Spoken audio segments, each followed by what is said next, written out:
जय श्री कृष्ण। मैंने कहा जय श्री कृष्ण। जय श्री कृष्ण। हरे कृष्णा हरे हरे राम राम। क्योंकि मुंबई में सुन के और अच्छा लगता है।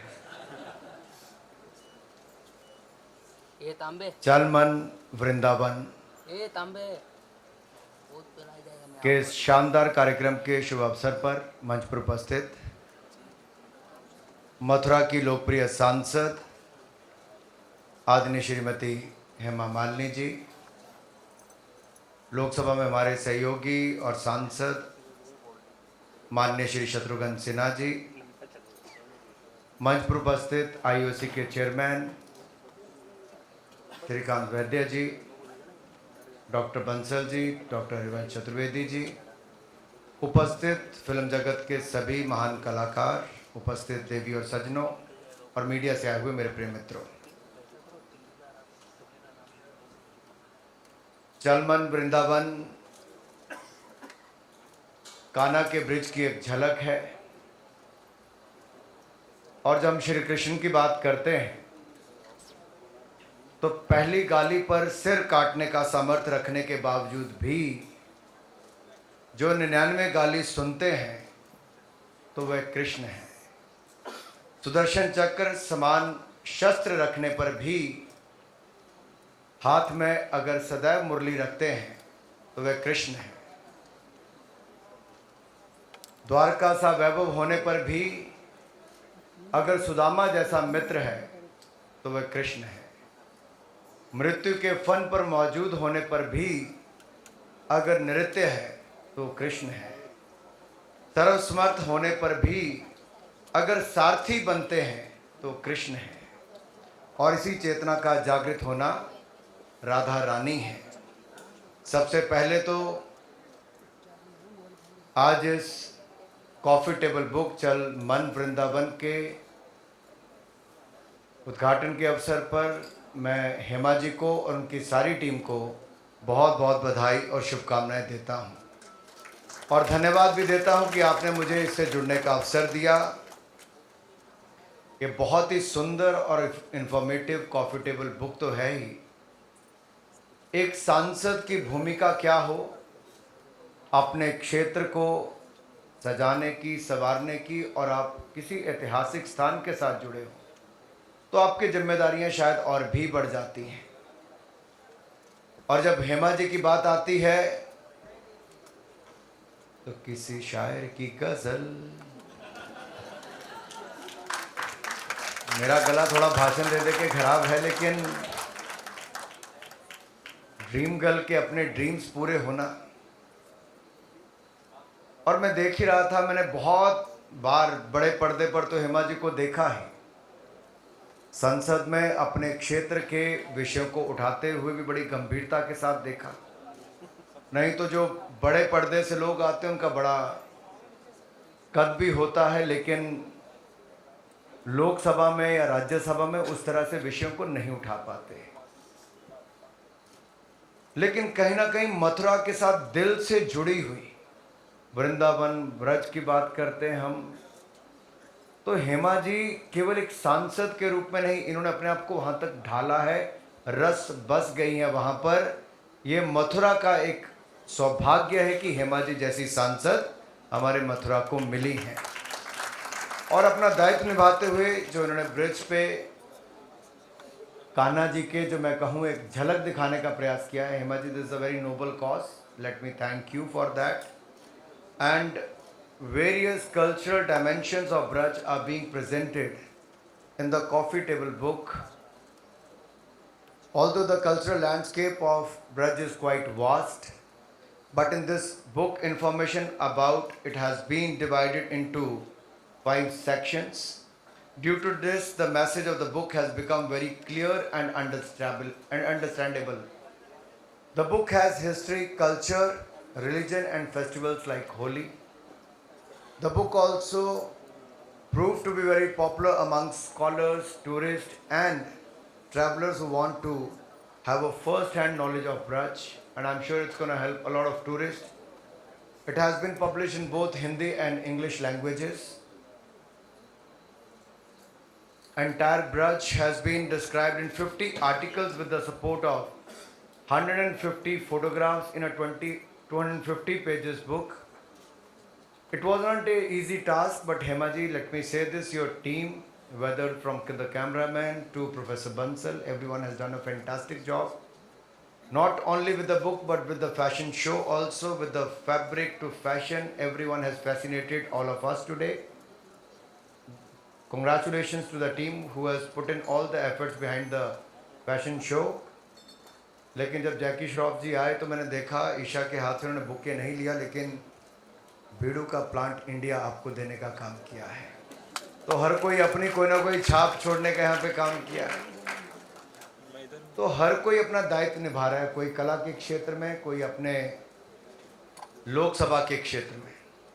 मुझे भी सूचना प्रसारण मंत्री के नाते मैं इतना ही कह सकता हूँ, हेमा जी, ये जो काम आपने एक कॉफ़ी टेबल बुक के माध्यम से किया और इंडियन ऑयल ने एक बड़ी भूमिका यहाँ पे निभाई है, चाहे दूरदर्शन हो, ऑल इंडिया रेडियो हो, हमारे जितने भी उपक्रम है उनके माध्यम से इसको जन जन तक देश और विदेश में पहुंचाने का काम हम करेंगे, हमें विश्वास दिलाते हैं। अब कहीं ना कहीं देखा जाए तो शायद मेरे भाग्य में आज दिन ही ऐसा था कि मैं रात को 2-2:30 बजे अपनी यात्रा जो राजस्थान में चल रही थी उसके कार्यक्रम ख़त्म करके नाथद्वारा पहुंचा और श्रीनाथ जी के दर्शन सुबह किए और आज चलमन वृंदावन की यहाँ पर लॉन्च करने का अवसर मिला। तो मैं तो सौभाग्यशाली हूँ कि आप ड्रीम गर्ल्स की ड्रीम देखते रहे और मैं संसद में उनके साथ है, उनका सहभागी भी हूँ, उनके साथ लोकसभा का सांसद भी हूँ। एक बड़ी बात जो यहाँ पर है कि माननीय प्रधानमंत्री मोदी जी ने भी इस पर, अगर कॉफ़ी टेबल बुक पर मैंने जो उनका संदेश छपा है, प्रधानमंत्री जी ने भगवान श्री कृष्ण को भारतीय समृद्ध चिंतन परंपरा का प्रकाश पुंज कहा है। और जब मैं प्रधानमंत्री मोदी जी की यहाँ पर बात करता हूँ तो काशी विश्वनाथ आप सब जानते हैं कैसे कैसे प्रयास मुगलों के ज़माने से लेकर उसके बाद तक होते रहे, लेकिन शायद ये सौभाग्य उनको ही मिलना था कि 9 वर्षों में अगर दिव्य और भव्य सोमनाथ धाम का निर्माण हुआ, दिव्य और भव्य केदारनाथ धाम बनी, दिव्य और भव्य काशी विश्वनाथ धाम बना, दिव्य और भव्य महाकाल लोक और अब दिव्य और भव्य अयोध्या धाम में भव्य राम मंदिर भी बनकर लगभग तैयार हो गया है।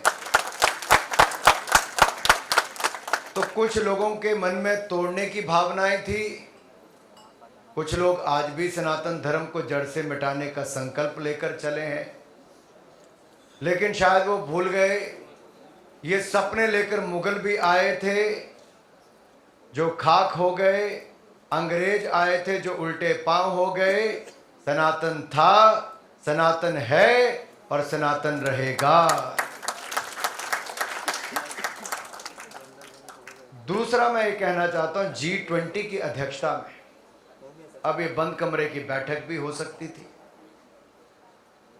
दुनिया का कोई देश जो नहीं कर पाया, वो 60 शहरों में 200 से ज़्यादा मीटिंग्स करके भारत के आर्ट, कल्चर, ट्रेडिशंस को, कला, संस्कृति और हमारी परंपराओं को दुनिया के देशों तक पहुंचाने का जो बड़ा काम हुआ है। और एक तरह से अगर आप फीडबैक लेंगे जो दुनिया भर के बड़े से बड़े नेता यहाँ पर आए, तो शायद उन तक वो जानकारियाँ उस तरह से नहीं थी जो एक G20 की अध्यक्षता में भारत को करने का अवसर मिला। ये अवसर होते हैं, करने के लिए तो बैकड्रॉप कुछ भी हो सकता था, लेकिन कोणार्क सन टेम्पल की ही बैकग्राउंड क्यों दिखाई जाए, या अन्य देशों के ऐसे कौन से प्रमुख संस्कृति से जुड़े हुए ऐसे वो अलग अलग प्रतीक चिन्ह वहाँ पर रखे गए थे जिसको देखकर उन देश के लोगों को भी लगा कि नहीं, हमारे देश की संस्कृति और धरोहर पर भी भारत ने किस तरह से गर्व करने का अवसर प्रदान किया है। बड़े बड़े देशों के राष्ट्रपति, प्रधानमंत्री आते हैं, बापू की समाधि पर जाने का अवसर मिलता है, लेकिन ये कभी नहीं हुआ कि 20 देशों से ज़्यादा के राष्ट्रपति और प्रधानमंत्री आए, हेड ऑफ द स्टेट आए, वर्ल्ड ऑर्गेनाइजेशंस के हेड ऑफ आए और आकर एक साथ महात्मा गांधी जी की समाधि पर आए, वो भी अवसर G20 की प्रेसिडेंसी में मिला। नए भारत की बुलंद तस्वीर डिजिटल इंडिया इमर्सिव टेक्नोलॉजी या RBI की डिजिटल करेंसी हो, भारत की डिजिटल पेमेंट्स हो, उसके माध्यम से मिला है। ये सारी बातें मैं इसलिए रख रहा हूं क्योंकि कोई एक मंच आपको मिलता है जहां पर आप अपने देश के अलग अलग क्षेत्रों को दिखाने का प्रयास करते हैं। हेमा जी थोड़ी झिझक कर कह रही थी कि क्या एक बुक लॉन्च पर फैशन शो करना चाहिए कि नहीं। हेमा जी, एक बार नहीं बार बार करना चाहिए क्योंकि हमारी ताकत है। हमने B20 की मीटिंग जब की तो हमने फ्यूजन म्यूजिक वहां पर चलाया और साथ में फैशन शो वहां पर किया, भारत के खादी को दिखाने का, भारत के फैब्रिक को दिखाने का कि भारत के टेक्सटाइल की, भारत के गारमेंट्स की क्या ताकत है। और दुनिया भर के जो बड़े बड़े नेता वहां पर आए थे मंत्रमुग्ध हो गए कि भारत की विरासत क्या है, भारत के खादी से लेके अन्य फैब्रिक की ताकत क्या है। और हमें जहां पर अवसर मिले करना चाहिए। हमारे फाइनेंस मिनिस्टर्स की जो मीटिंग थी तो अहमदाबाद में भी उसको चला, ऐसी तरह से फैशन शो वहां पर किया गया जहां पे खादी को दिखाया गया। तो मुझे लगता है आपने भी एक बहुत अच्छा प्रयास किया है बुक के साथ साथ फैब्रिक और फैशन को प्रमोट करने का, जो ब्रिज के साथ जुड़ा है, इसलिए मैं आपको अभिनंदन, आपको बधाई देता हूँ। ज़्यादा समय मैं नहीं लूँगा, लेकिन इतना जरूर कहूँगा कि प्रधानमंत्री जी ने जो आज़ादी का अमृत महोत्सव मनाते हुए पंचप्रण की बात कही कि अमृत काल में हमें ये संकल्प लेना है कि भारत को स्वर्णिम काल की ओर लेकर जाना है। यानी कि जब भारत 100 साल मनाएगा तब हमारा स्वर्णिम काल होगा। और इन 25 वर्षों में हर भारतीय को इन पंच प्रण जिसकी मैं बात कर रहा हूं, पहला प्रण है भारत को विकसित भारत बनाना, दूसरा गुलामी की मानसिकता से मुक्ति पाना। आज भी बहुत सारे लोग गुलामी की मानसिकता के उसी सोच के साथ चल रहे हैं। तीसरा है अपने गौरवशाली इतिहास पे गर्व करना, अपनी कला संस्कृति अपनी परंपराओं को आगे बढ़ाना, जो हेमा जी कर रही। भारत की एकता एकजुटता को और बनाए रखना और मजबूत करना, जो हम सबका कर्तव्य है। और पांचवा है हर भारतीय को अपना कर्तव्य पालन करना, और कर्तव्य पालन करना है भारत को विकसित भारत बनाने के लिए। और मेरा विश्वास मानिए, ये केवल आस्था के केंद्र नहीं है। अगर आधारभूत ढांचा अच्छा बने, जीर्णोद्धार किया जाए, तो ये अर्थव्यवस्था के और रोजगार स्वरोजगार के भी बहुत बड़े केंद्र बनते हैं, जो सोमनाथ, केदारनाथ, काशी विश्वनाथ के साथ साथ ऐसे अन्य उदाहरण देखे गए। चाहे करतारपुर कॉरिडोर को खोला गया, बौद्ध सर्किट बनाया गया, हेमकुंड साहब से लेकर चार धाम यात्राओं के लिए बड़े बड़े रोड नेटवर्क और रेलवे नेटवर्क बनाए गए। ये सब तब हुआ जब विकास उन क्षेत्रों तक भी पहुंचा जहां तक पहले नहीं पहुंचता था। हेमा जी, अगर आप जैसी सांसद और मोदी जी जैसे सांसद ऐसे क्षेत्रों को मिलते रहेंगे तो जहां तक वर्षों तक किसी की नजरें नहीं पहुंची थी, जो कभी उपहास के केंद्र बने रहे, वो आस्था के केंद्र आज विकास के माध्यम से एक बहुत बड़ी पहचान, जो इतिहास से लेकर भविष्य की पीढ़ियों को आपने देने की शुरुआत की है, उसके लिए मैं आपका बहुत बहुत आभार प्रकट करता हूं, आपको धन्यवाद करता हूं। साथ ही धन्यवाद करना चाहता हूं इंडियन ऑयल का, क्योंकि स्पॉन्सर ना हो, कोई इन्वेस्ट ना करे तो शायद आप जितने मर्जी एफर्ट्स कर ले नहीं होते।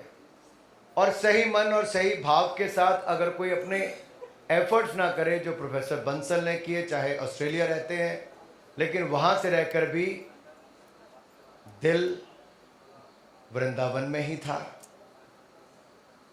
कुछ लोग तो यहीं पे सनातन को खत्म करना चाहते हैं प्रोफेसर साहब, लेकिन ये प्रभु की लीला ऐसी है कि 200 देशों में भी इस्कॉन का काम चल रहा है। दुनिया भर के लोगों को कोविड के समय अगर मानसिक तनाव हुआ, उससे पहले भी बाद में, तो उसको कहीं पे अगर सुख, आराम और मन की शांति कहीं मिलती है तो भारत की स्पिरिचुअलिटी में और भारत की इसी भूमि पर आकर मिलती है। और जहाँ मैं भारत की भूमि की बात करता हूँ और मिट्टी की बात करता हूँ, तो ऐसे तो मिट्टी को माटी भी कहा जाता है, कहीं भूमि कहते हैं, परंतु ब्रज की मिट्टी को ब्रज रज कहलाने की महिमा प्राप्त है। और ब्रज रज श्री राधा रानी और भगवान कृष्ण की चरण रज है। आप वहां पर कई साधु संतों को सुबह नहाने से पहले ब्रज रज शरीर पर मलते हुए पाएंगे। ऐसा कहा जाता है कि ब्रज के 84 कोस के क्षेत्र में मात्र आप भर जाने से श्रद्धालुओं पर भगवान की विशेष महिमा हो जाती है। और हेमा जी ने जो हमें ये वृंदावन पर कॉफी टेबल बुक दी, इसमें जहाँ वो बीच में थ्रेड रखा गया वो 84 कोस पर ही रखा गया है, ताकि सबका ध्यान 84 कोस पर ही जाए। और मैंने विशेष तौर पर मिट्टी की बात इसलिए की है कि चरण रज की जब बात करते हैं, राधा कृष्ण जी की बात जो करते हैं, तो धरती के साथ कैसे एक एक पहलू उसका महत्वपूर्ण है। कई बार हम उस स्थान तक जाते हैं लेकिन उसका ज्ञान हमें नहीं होता, और कहीं ना कहीं गुलामी में रहते हुए पहले मुगलों की फिर अंग्रेजों की हमें इतिहास भी ऐसे पढ़ाए गए कि सत्य क्या है उसकी सही जानकारी भी नहीं। तो प्रोफेसर बंसल जी, आप जैसे लोगों का एक बहुत बड़ा योगदान सही इतिहास जन जन तक पहुंचाने की जिम्मेदारी भी है। और हेमा जी जैसे चुने हुए प्रतिनिधि ना केवल ब्रज तक बल्कि दुनिया तक सही जानकारी, साहित्य की और अपने क्षेत्र के विकास को लेकर एक बहुत बड़ा प्रयास आपका है। मुझे लगता है हम जैसे लोग अगर ये करेंगे तो मैं भी देवभूमि हिमाचल प्रदेश से आता हूँ जहाँ देवियों का वास है। आपको वहाँ के लिए भी निमंत्रण देता हूँ कि आप वहाँ पर भी आएँ। और हेमा जी तो आती हैं, चुनावों में प्रचार भी करती हैं, वहाँ तो कुछ डायलॉग से काम चलता है, पार्लियामेंट में आकर ये अपने क्षेत्र तक सीमित होती हैं। आज इन्होंने संस्कृत, हिंदी से लेकर अंग्रेजी तक एक शानदार भाषण दिया जो बिल्कुल दिल से जुड़ा हुआ था। इसलिए हेमा जी आपको बहुत बहुत बधाई और आपकी पूरी टीम को। वैसे जो एमसी थी यहाँ पर, उन्होंने रंजीत जी का नाम लेकर कहा विलेन अपने टाइम के बहुत बड़े खलनायक हुए, लेकिन वो कितने अच्छे इंसान होंगे कि हेमा जी ने उस खलनायक का स्वागत करने के लिए अपनी बेटियों को बुलाया है।